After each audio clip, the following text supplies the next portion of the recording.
Also tonight, firefighters are warning we could be moments away from the shocking fire that unfolded in New Zealand a week ago, which claimed at least 6 lives.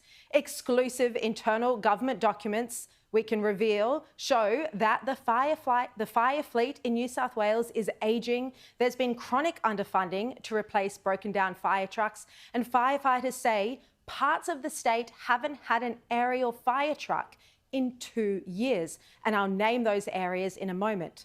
We can also reveal that 150 fire trucks are believed to be beyond their use age. Just a week ago, an horrific fire at a New Zealand hospital claimed at least 6 lives, and many others are still missing.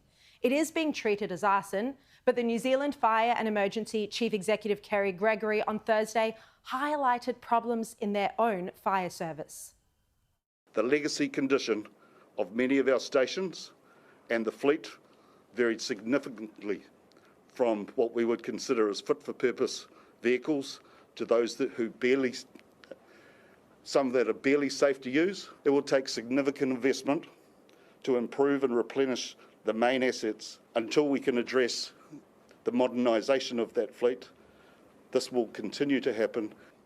In terms of staffing numbers, firefighter numbers are not where we need them to be, recognising that firefighters are no longer willing to work overtime to the levels that they have worked historically. I'm not denying it, we've inherited some huge legacy issues.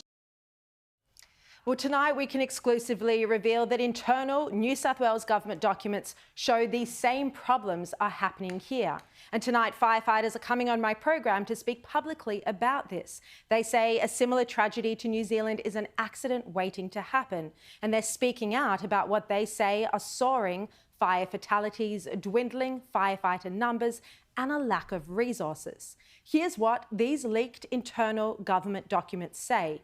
The Strategic Asset Management Plan from the Office of the Fire and Rescue Commissioner, dated October 2021, warns of funding problems, maintenance gaps, and an inability to keep pace with the growing population. It states that there is a cascading effect of maintenance gaps and ageing assets. It talks about the need for renovating or replacing existing fire stations to ensure they remain fit for purpose and are healthy and safe for occupants and for the environment. It also warns that existing fire stations and associated appliances and equipment may not remain fit for purpose to respond to changes in population growth.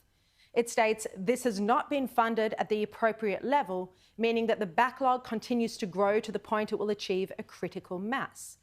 It also states that Fire Rescue New South Wales has experienced a significant funding gap for an extended period of time. The report reveals that Fire Rescue undertook the Infrastructure New South Wales Asset Management Self-Assessment in May of 2021, so 2 years ago, and its score was just 46%. It also makes the point that fire trucks aren't being maintained to their proper safety standards because of a budget limit. It states Fire Rescue New South Wales is already operating within a CEAL, a capital expenditure authorisation limit, that limits its ability to adequately maintain and replace assets as required, which means any potential budget restrictions will constrain the ability to achieve the AMO, which is the Asset Management Objectives. Fireys tell me of one area that's already threatening lives. Parts of New South Wales haven't had an aerial fire truck in 2 years. 2 years. Coffs Harbour is one area on the north coast. But Hornsby, Miranda and Umina on the central coast also have not had aerial fire trucks. When we asked the New South Wales government about this today, they admitted it and said that these areas are part of a $40 million replacement program and will have the aerial trucks very soon. Aerial trucks are important because they're critical to fight fires in apartment blocks, in office buildings, in industrial and high-density areas. If there's a fire in an apartment block and there's no aerial fire truck, well, this could be a very serious, a life-threatening issue. The head of the Fireys Union claims they are cut to the bone and that the community deserves to know that when they call 000 on what he says is the worst day of their lives, that firefighters will be there with the tools they need. He says the fleet is breaking down daily, that firefighters are burnt out and exhausted, and that this is reflected in the amount of overtime they're being forced to work. We are hearing that the overtime bill is estimated at $100 million over budget. And keep in mind that we're exposing all of this tonight during a Labor government. This isn't a politically motivated witch hunt against the coalition. These internal government documents show that there is a serious and long-term problem here that needs to be fixed.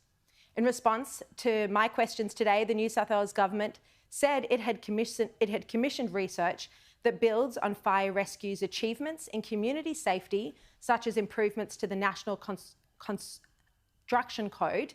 It said that it was committed to greater awareness about the dangers of lithium-ion battery fires and improved fire safety solutions in road and rail tunnels. It also said, in addition, accidental residential structure fires are trending downwards. They say this indicates a better prepared, safer community practicing and better prevention of fires in homes. They say firefighter numbers across the state are not dwindling, although they admit there may have been difficulty in recruiting in certain areas.